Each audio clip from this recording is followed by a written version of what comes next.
김종배 시선 집중. 여러분 안녕하십니까? 김종배입니다. 제주항공 여객기 참사 이후 각계각층에서 다양한 방식의 애도가 이루어지고 있는데요. 국가 애도기간 마지막 날인 오늘 저희 시선 집중에서는 애도가 갖는 의미가 무엇인지 이야기 나눠보겠습니다. 1월 4일 토요일 김종배의 시선 집중 광고 듣고 시작합니다. 아침을 깨우는 이슈들 같이 들으실래요? 사람 냄새 나는 우리들의 이야기 도닥 토담. 네, 세 분과 함께합니다. 장윤미 변호사 모셨고요. 어서 오세요. 네, 안녕하세요. MC 정원 모셨습니다. 어서 오세요. 네, 안녕하세요. 최민석 작가 모셨습니다. 어서 오세요. 네, 안녕하세요. 네, 새해 들어 처음 뵙네요. 네. 복 많이 맞으시고 평안하시기 바랍니다. 새해 복 많이 받으십시오. 네, 자 오늘도 주제와 관련된 오디오 듣고 이야기 나눠보겠습니다.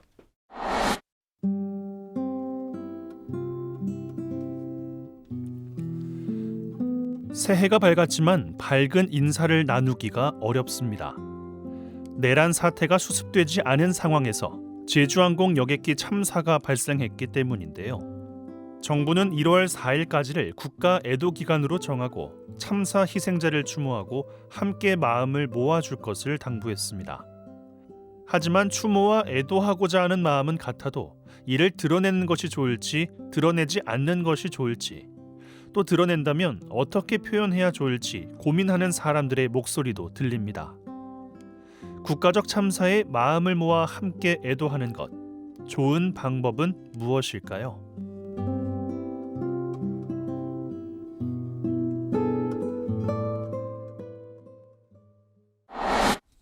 네, 자 참사가 발생한 지 6일째입니다. 국가 애도 기간의 마지막 날이기도 한데요. 지난 시간 세 분은 어떻게 보내셨는지가 좀 궁금한데요. 장윤미 변호사는 어떠셨습니까? 예, 저는 일단 아침에 이 여객기 사고 소식을 듣고 이제 방송을 할 일이 있었는데요. 당연하지만 그때 뭐 정치 이슈 뭐 이런 거는 할 수도 없었고, 근데 방송 중에 계속 이 희생자분들의 이 숫자가 너무 크게 시간별로 늘어나는 거예요. 그래서 진행자가 생방송 중에 울먹이더라고요. 그리고 저도 이거 같이 마음이 너무 무겁고, 그리고 그 직후에 이제 연말을 맞은 거 아닙니까? 그런데 이제 나이가 들수록 좀 무감해지긴 하지만 뭐 새해 기분이랄까 이런 것조차 사치라는 생각이 들더라고요. 그래서 연말이나 뭐 새해 초 연초다 이런 부분까지 뭐 생각할 겨를이 없는 너무 슬픈, 그리고 너무 가까이 있는 사고라는 이런 체감이 들어서요. 더 안타깝고 슬펐던 것 같습니다. M장은 어떠셨어요? 네, 저는 방송 중에 소식을 들었는데 처음에 기사나 뭐 이런 것보다 그 영상을 먼저 접했어요. 비행기 사고 영상을. 그래서 처음에는 이게 사실인지 싶었죠. 그냥 영화의 한 장면인가 아니면 얼마 전에 그 해외에서 있었던 비행기 사고 소식을 접한 적이 있었는데 그 영상이 도는 건가? 라고 봤더니 방금 전에 우리나라에서 있었던 일이라고 하더라고요. 그걸 받아들이는데 시간이 꽤 걸렸던 것 같아요. 설마 이게 사실이라고? 받아들이기 좀 힘들었던 것 같습니다. 그러다가 이제 사망자 숫자가 언론에 이렇게 공개되고 하면서 말로 형용할 수 없는 기분이 들더라고요. 뭐 지금 여러 가지로 힘든 상황 속에 대한민국이 있기 때문에 이런 대한민국의 국군이 쇠했나? 왜 이런 일들이 자꾸 겹쳐서 일어나지? 그것도 이 12월 한 달 동안 일어난 일만 해도 국민을 가슴 아프게 했던 일들이 너무나도 많지 않았습니까? 그래서 부정하고 싶더라고요, 처음에는. 네. 최 작가님은 어떠셨습니까? 저도 처음엔 좀 믿기지 않았고요. 앞에서 다 말씀을 해주셨으니까 제 감정도 벅찬데 유족들과 지인들은 얼마나 힘들지 가늠조차 안 되고요. 그래서 제 감정을 뭐 느끼고 말하는 게 어떤 측면에서는 장윤미 변호사님 말씀처럼 다 사치처럼 느껴지더라고요. 그래서 마음을 정리하는 것도 좀 힘들고 이번 참사에 관해서는 특히 그 무슨 말을 하고 보탠다는 게 되게 어렵게 느껴지더라고요. 근데 이번 같은 경우는 이제 그 사실 그 전에 내란 사태가 있었고 탄핵 국면이 또 이제 지나고 있었고 사실 그것도 참 벅찬 거잖아요. 한 사람 한 사람이 감당하기에 벅찬 상황이 연속이었는데 그렇게 참 벅차게 그걸 하루하루 버텨내고 있는 상황에서 참사가 터진 거란 말이에요. 그렇기 때문에 이제 더 뭔가 이제 크게 다가오지 않았을까 싶은 생각 좀 드는데 어떠셨습니까? 맞습니다. 일단 무게감이 너무 큰 일들이 12월 3일에 사실 계엄이 선포되고 그 이후에도 이게 매듭이 지어지지가 않고 있는 상황이잖아요. 제가 이게 그냥 정신적인 스트레스에서 그치는 게 아니라 몸이 너무 안 좋더라고요. 이게 피곤하고 굉장히 축 처지고 이제 그런데 정말 있어서는 안 되는 또 여객기 참사까지 맞닥뜨리게 되니까 이게 좀 감당이 안 되는 감정적으로나 또 신체적으로도 감당이 안 되고 이 부분이 아까 저도 M장이랑 비슷한 생각이 드는 거 왜 대한민국에 이렇게 슬픈 일이 연이어서 오나라는 생각이 들었고 이 부분과 관련해서 온 시민들이 다 힘드시겠구나, 다 어렵겠구나, 마음이 매우 무겁겠구나. 물론 유족분들의 마음에는 감히 이제 헤아리지도 못할 정도겠지만 좀 정말 이런 일들이 이어졌다는 거에 더 참담하고 슬픈 마음이 들었습니다. 그러니까 뭐 이 자리에서 뭐 참사의 원인이 이런 걸 여기서 네. 짚을 이유는 없을 것 같고요. 그리고 이제 참사가 왜 발생했느냐, 원인이 무엇이냐, 어떻게 그러면 뭐 수습을 해야 되느냐 이런 이야기는 다른 자리에서 해야 될 이야기인 것 같고 오늘 여기서는 사실 많은 국민들이 애도를 하고 있었습니다. 자, 애도에 초점을 맞춰서 좀 이야기를 좀 네. 했으면 하는데 일단 먼저 그 애도의 양상부터 좀 일단 좀 여쭤보고 싶어요. 그러니까 이제 가장 먼저 나타났던 현상이 딱 이 시점이 이제 한 해를 보내고 새해를 맞는 딱 그 경과 지점이 있었잖아요. 이러다 보니까 뭐 해넘이 행사라든지 해맞이 행사라든지 이런 것들이 취소가 되고 뭐 방송에서 오락 프로가 편성 취소가 되고 그러니까 이른바 이제 삼가는 모습들. 네. 자, 어떤 애도의 기본으로 어떤 이런 그 양상들이 나타났거든요. 이것들은 어떻게 평가를 하십니까? 너무나 당연한 것이라고 보십니까? 저는 또 컨텐츠를 제작하는 채널을 운영하는 운영자의 입장으로서 네. 솔직히 많은 고민이 있었습니다. 예. 이게 컨텐츠를 올리는 것도 이 맞는가에 대한 고민이 들고 그럼 내용을 어떻게 준비를 해야 되며 그러면 방송을 안 하는 게 애도에 맞는 것인가 아니면 그럼에도 불구하고 지금 상처받고 힘들어하는 국민들을 위해서 좀 위로의 차원에서 방송을 하는 게 맞는가 이런 거 하나하나가 너무 고민이 되더라고요. 그렇죠. 이 가슴에 진짜 너무 무거운 돌이 얹어진 것 같은 느낌이어서 그 굉장히 좀 분노하는 감정도 생기고 슬픔도 섞이고 그 안에서 생활인으로서의 또 생활 감각을 유지해야 된다라는 그 여러 가지 감정이 섞여서 그걸 분리해내는 게 굉장히 힘들었거든요. 근데 지금 와서 생각해 보니까 그 힘듦이 너무나도 당연한 것이었고 해야 되는 것이었고 우리 사회가 다 같이 그런 고민을 하고 있다라는 것이 물론 고통스럽긴 하지만 그만큼 타인에게 이 감정이입을 하고 공감하는 능력이 많이 상승했기 때문에 그런 고민도 그런 고통도 다 같이 느끼는 것 아닐까라는 생각이 좀 들더라고요. 그러니까 국민된 도리로서 웃고 떠들고 즐기는 행위를 삼가야 된다. 네. 그것은 어떤 애도의 마음을 표하는 어찌 보면 가장 기본이다. 이렇게 네. 봐야 되는 걸까요? 그러면 그렇게 정리하면 되는 걸까요? 저는 그러니까 알아서 이렇게 애도의 행렬에 동참하고 알아서 자제하고 뭐 자중하는 것은 굉장히 감사한 일이라고 생각을 하고요.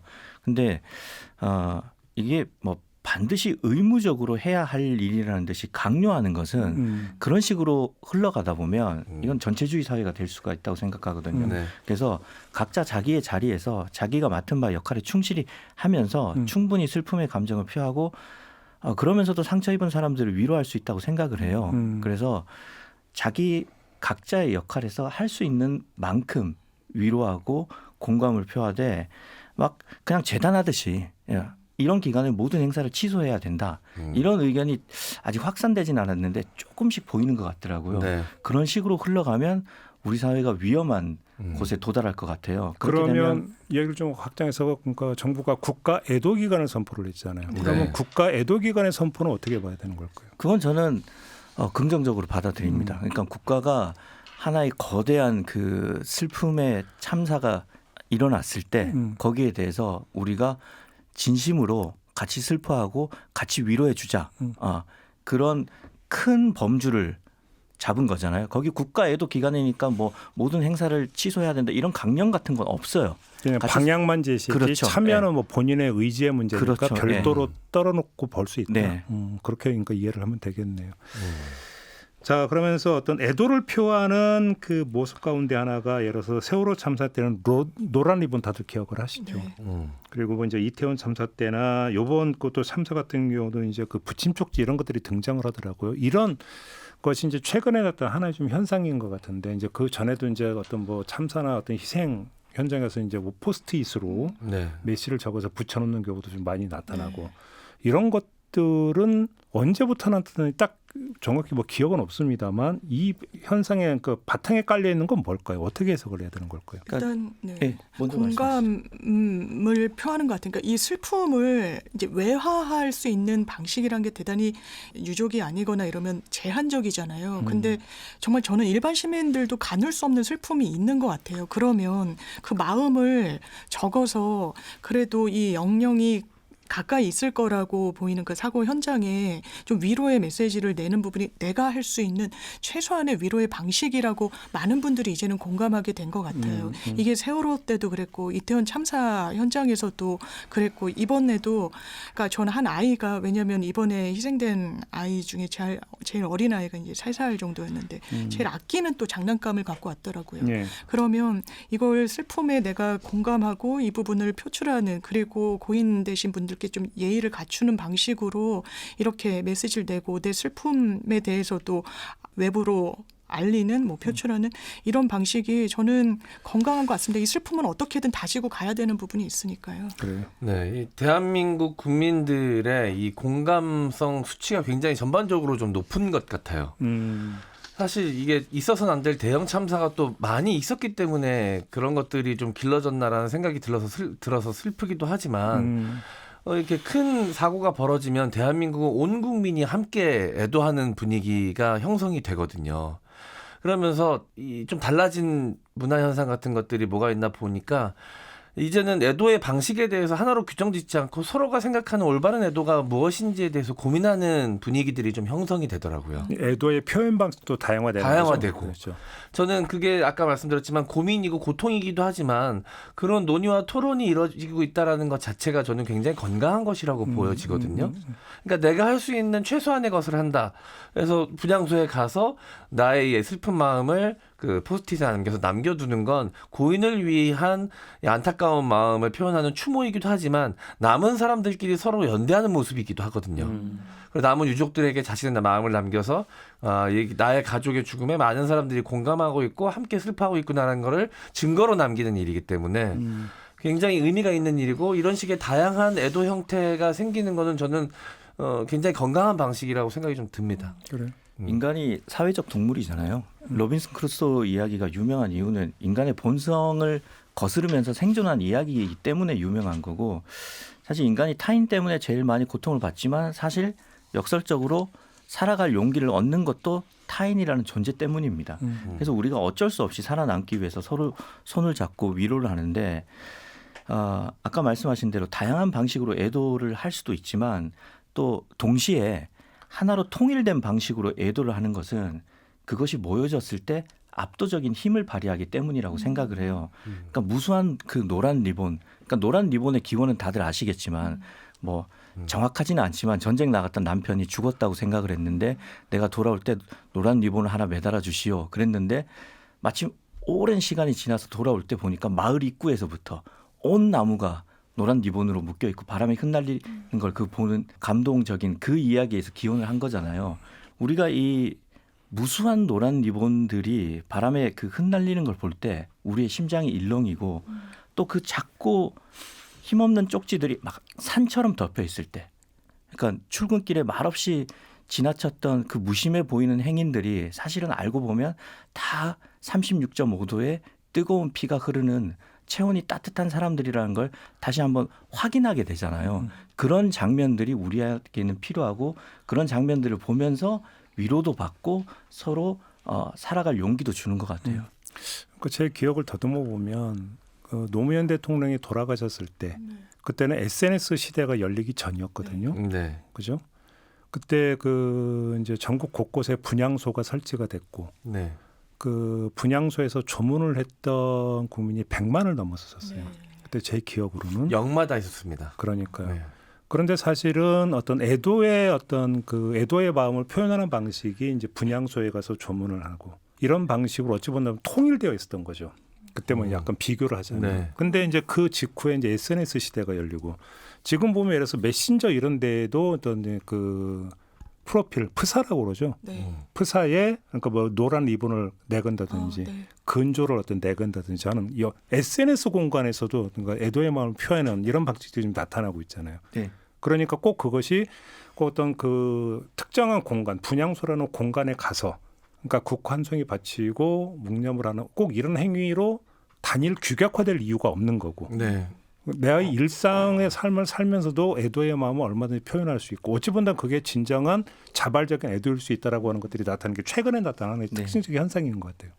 굉장히 바람직하다고 생각을 하고요. 예. 물리적 거리로 인해서 전할 수 없는 위로의 마음을 각자의 자리에서 각자의 방식에 맞게 표하고 또 그 마음들이 하나하나가 다 선한 영향력을 행사해서 굉장히 긍정적인 바이러스가 전파되는 것 같아요. 그러니까요. 이거는 디지털 문명이 가져다 준 순기능 중에 하나인 것 같습니다.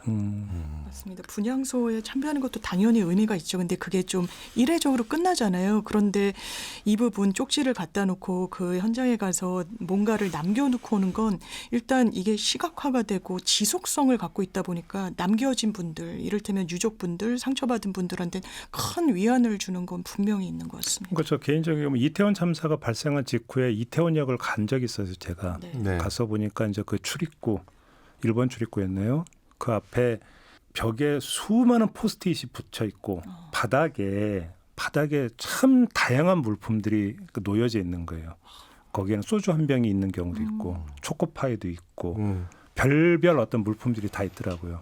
어떤 이걸 놓고 간 어떤 시민들을 보면은 고인의 친구일 수도 있고 고인과 같은 연배의 어떤 그 모르는 사이지만 같은 연배의 사람일 수도 있고 아니면 부모뻘일 수도 있고 여기에는 뭐냐면 애도를 하면서 표현하는 방식이 그러니까 아는 사람이면 너가 평소에 뭐를 좋아했는데 이거를 한번 같이 나누고 싶다 이런 것일 수도 있는 거 음식이라면 그렇죠. 그러니까 이렇게 놓고 본다면 되게 어떤 일상적 어떤 모습들이 그다음에 일상에서 어떤 그 쓰이는 여러 가지 물품들이 또 하나 어떤 애도의 네. 표현 수단으로 이제 그 많이 등장하는 이것도 이제 아주 특징적으로 나타나는 현상인 것 같더라고요. 네. 그 이태원 참사 때 기억에 남는 장면 중에 하나가 인근 상인분 중에 한 분이 가장 많은 사상자가 났던 그 골목에서 제사상처럼 상을 차려서 네, 맞아요. 혼자 절을 하시고 그 추모를 하는 모습에 많은 국민들이 좀 공감하면서 가슴 아파하기도 하고 그 상인분의 행동에 공감하기도 하고 그랬었거든요. 그러니까요. 네, 그 기억이 좀 납니다. 그러니까 촛불을 밝히는 분도 계시고 네. 소주 한 잔 따르는 분도 계시고 네. 그다음에 먹거리를 갖다가 놓는 분도 계시고 네. 포스트잇을 붙이는 분도 계시고 네, 그다음에 또 직접 특정한 장소에 가지 못하는 분들은 그냥 내 일상 공간에서 또 표현할 수 있는 사회적으로 표현할 수 있는 어떤 매체는 뭐 SNS도 뭐든 여러 가지가 네. 있으니까 그것을 통해서 또 어떤 표현을 하고 네. 네, 자유로운 애도 방식에 대해서 저도 굉장히 공감하고 그렇게 사회적 논의가 좀 이루어져야 된다라고 생각을 하면서도 마음 한켠에 두려운 마음이 생기는 것은 이 와중에도 그 선이 없이 방종하는 세력들이 분명히 있거든요. 타인의 죽음을 공감하지 못하고 그걸 가지고 지역 감정을 갖고 온다던가 아니면 정치적 어떤 이슈를 엮어서 그 고인의 죽음을 폄훼한다던가 이런 음모론을 가지고 온다던가 이런 사람들이 꼭 등장을 해요. 그러니까 난 그 사람들의 행태를 그냥 단순히 관종기 이런 걸로만 설명될 수 있는 건 아니잖아요. 네. 도대체 그 심리가 뭔지를 모르겠어요. 정말 이해가 사실 그 사고 구조는 이해가 되지 않는 거예요. 남의 너무나 큰 비극에 편성해서 정말 뭐 조회수를 끌겠다는 건지 아니면 다른 의도가 있는 건지 아니면 그게 본심인 건지. 아니 그러니까 사람마다 편차가 있기 때문에 애도하는 마음에도 농도의 차이가 그럴 있을 수는 거고 있죠. 예. 또 경우에 따라서는 뭐 나는 별로 느낌이 없는데 이런 사람이 있을 수도 있다고 쳐요. 네. 근데 그거를 그냥 난 느낌이 없어. 그래서 난 그냥 지나갈 게가 아니라 네. 더 나아가서 아니 왜 희생자들을 조롱하고 이거는 차원이 다른 얘기잖아요. 네, 그거는 유족이 아니다. 사실은 뭐 특정 뭐 정당의 뭐다. 막 이런 식의 이야기라는 건 대단히 거짓을 호도하는 거지. 본인도 진실이라고 믿었을까 이런 가짜 뉴스를 퍼뜨릴 때 대단히 의도가 있고 악의적인 거죠. 이런 아마 그런 것 같아요. 많은 분들이 이 희생에 이 사고에 관심을 가지니까 그거에 내가 얹어서 내 의견을 이야기하고 싶다. 그 거짓을 통해서라도 이런 부분은 법으로 처단받는 그러니까 거죠. 그 이제 과도한 정 정치적 해석 네. 그리고 거기에도 그럼 일종의 진영 논리 비슷한 게 스며 있다 이런 건가? 이건 진영의 문제가 아니잖아요. 왜냐면 일부 가짜 뉴스들은 또 그런 성격을 띠고도 있어서 좀 안타깝게 생각이 듭니다. 가끔씩 보면 그 정파적 싸움, 정파성이 자기 삶의 전체 가치관으로 그런 분들 있죠. 착각을 하고 사는 사람들이 있거든요. 아. 그러니까 전혀 상관없는 뉴스에 모든 댓글이 다 정치로 귀결되는 네. 그런 사람들이 왕왕 있습니다. 예. 그런 사람들이 이런 참사에 자신들의 의견을 개진하기 위해서 네. 좀 사실 말하기가 좀 조심스러운데 네. 그 패턴을 계속 이어서 행동하는 것 같아요. 네, 아주 극단적인 정치 성향을 갖고 있는 소수의 사람들이 그런 댓글들을 좀 다는 것 같은데 늘 등장하는 그 혐오스러운 댓글 중에 하나가 이제 이 사고가 왜 일어나는지에 대해서 제대로 규명도 안 된 상태에서 유족들이 전혀 위로가 안 되고 시신 수습도 안 되고 있는 상황에서 보상금 이야기를 항상 꺼내는 사람들이 있습니다. 이번에는 그래서 이 경찰에서 단호하게 대응을 하겠다라고 이제 수사가 들어간 것으로 알고 있는데 이 매번 이런 패턴들이 좀 반복되거든요. 참사가 벌어질 때마다.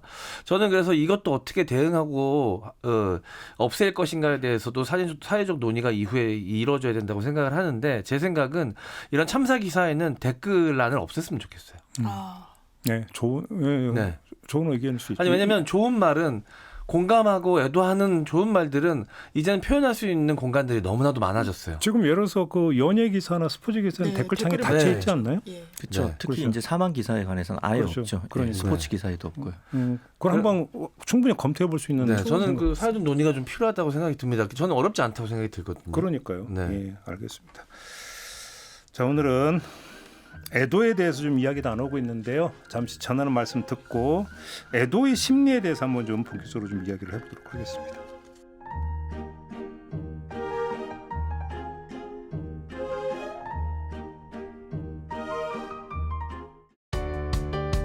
때로는 날카롭게, 때로는 삐딱하게, 그러나 매 순간 섬세하게 시선이 필요한 우리 사회 곳곳을 살펴봅니다. 김종배의 시선집중. 네, 김종배의 시선집중 토요일 코너 토닥토담 세 분과 함께하고 있습니다. 최민석 작가, MC 장원, 장유미 변호사 세 분과 함께하고 있는데요. 자, 제주항공 여객기 참사가 발생을 했고요. 국가 애도 기간이 선포됐었습니다. 오늘이 마지막 날인데요. 그래서 저희 오늘의 큰 주제는 바로 애도입니다. 조금 전 일부에서는 애도의 마음을 표하는 사람들의 그 방식과 행위에 대해서 좀 이야기를 해봤는데 이번에는 애도의 심리에 대해서 한번 좀 조명을 좀 해봤으면 좋겠습니다. 사전적 의미가 이렇게 되어 있습니다. 애도라고 하는 것이 무엇이냐? 사람의 죽음을 슬퍼함. 지금 사전적 정의는 이렇게 되어 있다고 그래요. 애도에 대해서. 그러니까 애도라고 하는 것의 기본 바탕에 깔려 있는 감정은 슬픔이라고 좀 봐야 되는 거잖아요. 네. 그 슬픔.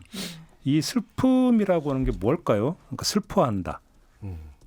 이게 사람이 생로병사하는 존재잖아요. 네. 그래서 타인의 죽음, 병듦, 아픔에 대해서 공감할 수 있는 거는 그 병과 사가 언젠가는 나의 것이 될 수 있다는 이해에서 근원적인 이해에서 비롯된 것 같아요. 아니면 이미 내가 아파 본 적이 있기 때문에 타인의 고통 또한 이해할 수 있는 거죠. 그러니까 누군가의 죽음을 슬퍼하고 타인의 슬픔에 공감하고 위로하려고 하는 행위는 언젠가는 모두 병들어 죽을 존재가 느끼는 본질적인 슬픔을 공유하는 것 같아요. 삶 자체가 우리는 점차 소멸되어 가니까 내가 위로를 한다는 거는 어떻게 보면 나도 위로받을 수 있는 존재가 되는 거죠. 그래서 저는 이 애도가 인간이 행하는 가장 근원적이면서도 본질적이면서도 가장 인간답고 인간적인 행위라고 생각을 해요. 그래서 인간이라면 그 천성적으로 애도의 이 뭐 능력이라고 해야 되나요? 애도의 그 본성을 지니고 있다고 생각을 합니다. 그 옛날에 제가 들은 얘기인데 여기 중에 그 소설가가 계시냐 일단 하나 여쭤보고 싶은 게 소설과 시의 차이가 뭐냐. 한 문학하는 분이 옛날에 제가 20대 때인가 이렇게 비유적으로 비교를 해주신 적이 있어요. 소설은 쥐어짜는 거고 시는 토해내는 거다. 어떻게 동의하십니까, 작가님? 동의합니다. 네. 그래요? 먹이를 끄덕였어요. 비유 방식이 여러 가지. 그러니까 이건 이제 창작 과정에 네. 대한 어떤 이제 그 문학 하시는 분이니까 창작자 입장에서 그렇게 네. 얘기하는. 제가 이 얘기를 왜 했냐면 사람에는 참 다양한 색조의 감정을 가지고 있지만 감정의 표현 과정과 방식이 많이 다르다고 그래요. 근데 슬픔이 갖는 게 뭐냐면 슬픔이 갖는 특성은 흘러 넘침이라고 하더라고요. 슬픔이라고 하는 것은 어떻게 나타나느냐? 흘러 넘치는 것이다. 다시 말해서 슬픔은 뭔가 그 지어낸다고 해서 슬픔이 그러니까 나타나는 것도 아니고 누가 강요한다고 나오는 것도 아닌가. 차곡차곡 내면에서 쌓이고 쌓이다가 더 이상 안에는 찰 수 없어서 그냥 흘러나오는 것, 슬픔이 갖는 어떤 그 표현의 특성은 바로 그거라 흘러넘침이라고 하더라고요. 이거죠. 그래서 그 위로에는 사실 표현이 그렇게 중요한 것 같지가 않아요. 그러니까 내 감정의 잔이 흘러넘쳐서 그러니까 표현은 좀 서툴지라도 사실 장례식장 가면 아무리 달변가라도 네. 유족들을 말로 위로한다는 건 어렵거든요. 그러니까. 그 잘못하면 실수할 수도 있고 그것보다는 그냥 손 한번 잡아주고 같이 안아주고 아니면 그 신약 성서에 보면 로마서에 그런 말씀이 있어요. 우는 자들과 함께 울라. 그것처럼 같이 울어주고. 그러니까 결국 이거는 진행자님께서 말씀하신 것처럼 표현이 중요한 게 아니라 내 감정의 잔이 이미 차고 흘러 넘쳤기 때문에 그게 어떤 식으로든지 내가 같이 슬퍼하고 위로하고자 하는 마음이 그 감정의 물이 흘러와서 받는 사람도 적셔지는 것 같아요. 그러니까. 그래서 그냥 모르게 은연중에 감정이 전달되는 게 아닌가. 그러니까 네. 애도의 그 바탕 감정이 슬픔이라면 애도는 그래서 강요해서 되는 문제도 아니고 네. 자발적이지 않고서는 애도가 이루어질 수 없다는 거죠. 왜냐하면 애도의 바탕 감정이 슬픔이라면. 그렇죠. 그다음에 슬픔이라고 하는 것은 염이고 염이다가 더 이상 염이지를 못해갖고 흘러나오는 게 슬픔이라고 한다면 애도라고 하는 것은 누가 강요한다고 해서 억지로 그러니까 지어서 하는 것도 아니고 네. 없는 거 만들어 한다고 해서 되는 것도 아니고 그다음에 또 정반대로 표하고 싶은데 억눌러서 표하는 것을 막는다고 해서 막아질 수 있는 것도 아니라는 거죠. 네. 애도라고 하는 감정은. 그게 애도라는 감정에 갖고 있는 아주 본질적 특성이다 이렇게 얘기를 하더라고요. 그러니까 슬픔이란 건 과잉의 감정 말씀대로 흘러 넘치고 뿜어져 나오는 상황에 사람을 위로해 줘야 되는 거잖아요. 그러면 그것을 억지로 그러니까 저희가 이런 말 많이 하잖아요. 정말 슬픔에 빠져 있는 가족을 잃거나 누군가를 잃은 분들한테 괜찮아, 뭐 힘내, 뭐 이런 말도 대단히 무례하다라고 이야기를 하고 그냥 그 상태를 어루만져 주는 게 온당하다는 생각이 들어요. 제가 세월호 참사 때 이동진 영화평론가 팟캐스트를 듣는데 그때 그 대성당이라는 레이먼드 카버의 단편집 중에 한 소설을 그냥 읽어줬었어요. 그 소설의 내용이 한 아이를 위해서 생일날 부모가 케이크를 맞춰놨는데 그 아이가 사고로 죽습니다. 그러니까 케이크를 못 찾아간 거예요. 그 당연히 제과점 주인은 모르고 그러니까 항의성으로 아이를 잊어버렸냐라고 물었는데 대단히 무례한 농담을 한다고 부모는 오해를 하고 나중에는 언짢아져서 그 제과점을 다시 찾아가는데 뭔가 말로 위로를 하거나 뭐 이렇다기보다는 정말 따뜻한 차 한 잔, 뭐 케이크 이걸 대접하면서 이야기를 풀어나가는 게 그 소설의 그냥 요지거든요. 그러니까 진정한 위로라는 건 어루만져주고 그 상태 그대로를 그냥 같이 감당해 주는 게 아닌가 이런 생각이 또 듭니다. 그러니까 조금 전에 이야기했던 애도라고 하는 것은 뭐냐면 다른 말로 표현한 것은 함께 슬퍼함인 거거든요. 네. 애도는. 애도라고 하는 것은 그 유족의 슬픔을 달래주는 게 애도가 아니라는 거죠. 유족도 당연히 슬퍼하는 것이고 나도 함께 슬퍼하는 것. 그래서 같이 함께 슬퍼하는 게 애도다. 이런 네. 얘기가 되는 거죠. 자신이 죽을 수도 있다라는 거, 죽음을 인지하고 있는 거는 인간만의 특성입니다. 그 어떤 동물도 자신의 죽음을 인지하지 못하죠. 그리고 타인의 죽음에 대해서 공감하는 것도 인간만이 할 수 있는 그런 행위인 것 같아요. 그래서 인간이 다른 동물들과 구분될 수 있는 가장 뚜렷한 특징 중에 하나라고 저는 생각이 드는데 그래서 저는 그 사회의 어떤 인권 의식이나 이 도덕 수준의 척도가 타인의 죽음에 대해서 얼마나 공감하는가 그리고 애도하는가에 달려 있다고 보거든요. 그래서 이 죽음을 아무렇지도 않게 여기는 누군가가 등장했을 때 저 사람 같지 않은 이런 표현이 나오는 거라고 저는 생각이 듭니다. 불쾌하고 저는 그래서 이 사람만이 할 수 있는 애도에 대해서 또 사람만이 할 수 있는 다양한 특성들이 있지 않습니까? 그러니까 그 안에서 그 터져 나오는 감정들을 뭐 여러 가지 방식으로 표현하는 것 그것이 가장 인간다운 모습이라고 좀 생각이 듭니다. 맞습니다. 그다음에 어떤 철학자가 얘기해 애도의 또 하나 갖고 있는 감정이 뭐냐면 불안감이라고 맞습니다. 하더라고요. 하이데거. 불안. 예. 그 애도가 갖고 있는 그 감정적 특성의 또 하나가 뭐냐면 불안이다. 그런데 이거부터는 이제 그분이 한 얘기가 아니라 이제 제 제멋대로의 해석인데 네. 이 불안이라고 하는 것이 두 가지 층위가 있는 것 같아요. 뭐냐면 정말로 그러니까 내가 거의 동일시하다시피 나의 특수한 관계에 있는 어떤 그 존재가 죽음에 이르렀을 때 오는 불안. 뭔가 내 인생 자체, 내 삶 자체가 그 사람과 뗄래야 뗄 수 없게 결부되어 있다고 생각을 하고 살아왔는데 그 끈이 끊어져 버리면서 오는 내 인생이 어떻게 흘러갈지 모른다라는 불안. 이거 하나가 있다라는 거고요. 네. 또 하나의 불안은 그 사람이 겪었던 그 죽음에 이르는 그 상황, 과정이 나한테도 올지 모른다라고 하는 것에서 오는 불안. 그래서 결국 애도라고 하는 것을 그 형성하고 있는 바탕에는 또 다른 감정이 바로 이 불안이 깔려 있다. 맞습니다. 이런 얘기를 하더라고요. 네, 공감이 많이 돼요. 이번에도 그럴 수밖에 없는 게, 네. 그러니까 많은 사람들이 요즘은 여행을 자주 다니잖아요.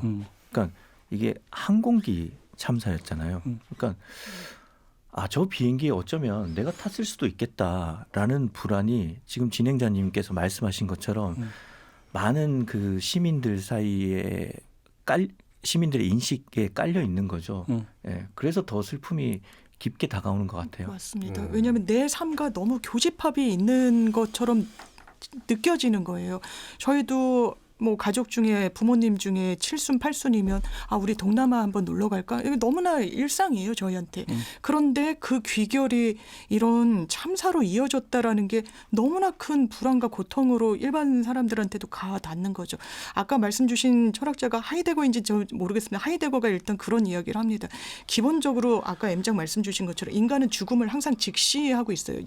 예측하고 있고. 그러니까 거기서 오는 일단 생이 맞춰진다는 데에 대한 불안감이 인생 전반에 깔려 있고, 근데 그 불안의 양태라는 게 정말 가까운 사람의 죽음을 목도했을 때와 또 이렇게 다소 멀리 있다고 할 수 있지만 언젠가 나한테는 정말 닥칠 일이기 때문에 그 불안이란 걸 항상 우리는 인생에서 갖고 있는데, 그러니까 그 공감의 울림의 폭도 더 크고, 이번 참사 같은 경우에는 워낙에 또 우리 일상과 매우 유사한 여행 가고 비행기 타고 가족들과 함께하는 시간이란 건 누구나 할 수 있는 건데 그게 사고로 이어졌다는 점에서 큰 공감을 얻는 그러니까 뭐 잘 생각해 보시면은요. 그러니까 첫 번째 불안, 그러니까 나하고 정말 특수한 관계에 있었던 그 누가, 이제 그게 나의 부모일 수도 네. 있고, 나의 자식일 수도 있고, 아니면 나의 연인일 수도 있고, 배우자일 수도 있고, 누가 되든지 간에 너무나 소중했던 나의 특수한 관계에 있던 어떤 사람이 죽음을 맞이했을 때 보통 통곡을 하면서 뭐 어떤 얘기를 하면 나는 어떻게 살라고, 맞아요. 라고 이야기를 해요.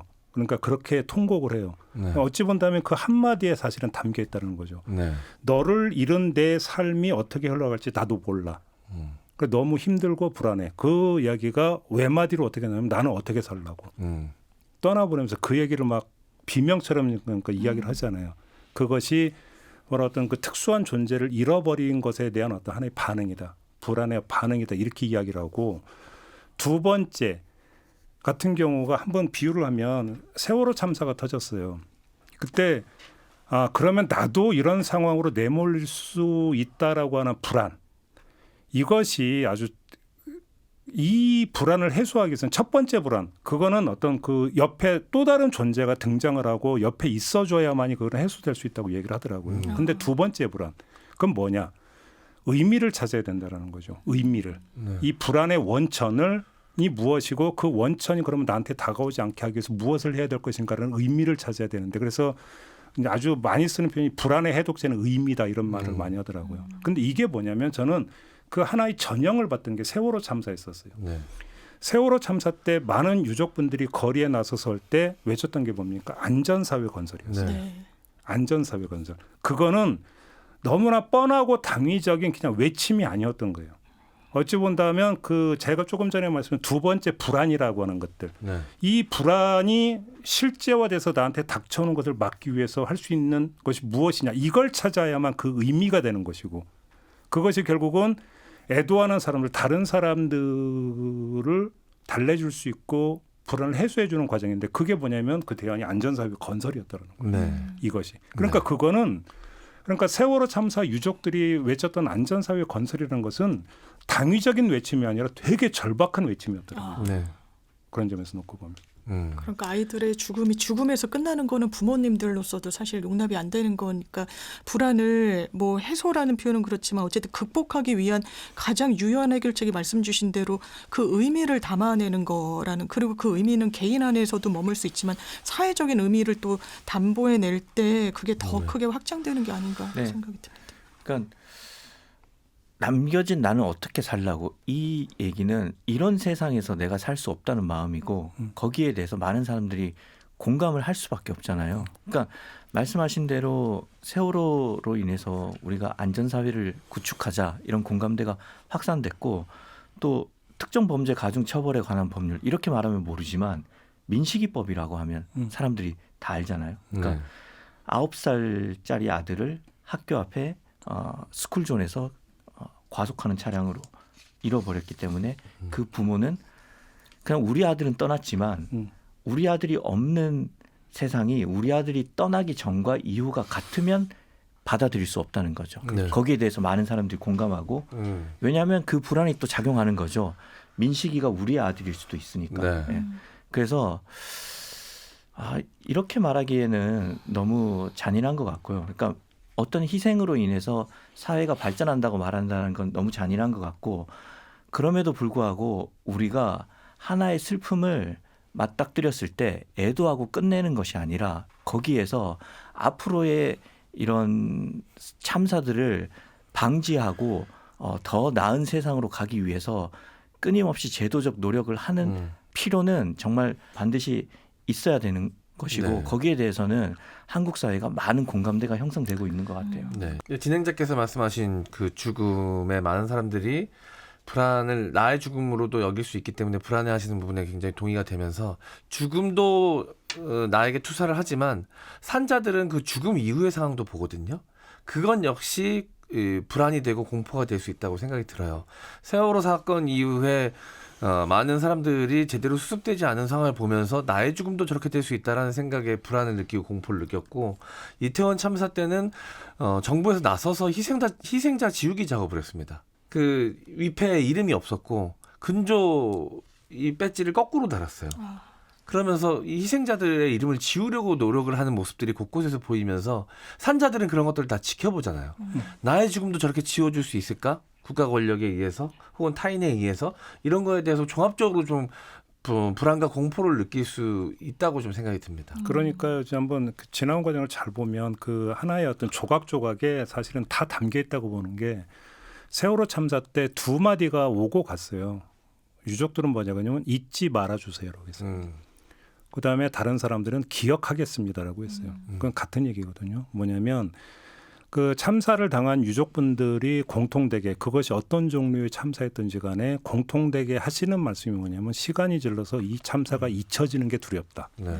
왜 그게 두려울까? 한편으로는 유족에게는 그 참사라는 것 자체는 엄청난 평생을 안고 살아가야 될지도 모르는 트라우마예요. 네. 트라우마, 그러니까 근데 한번 트라우마라고 하는 것과 잊혀지는 게 두렵다는 것은 얼핏 보면 상응이 안 돼요.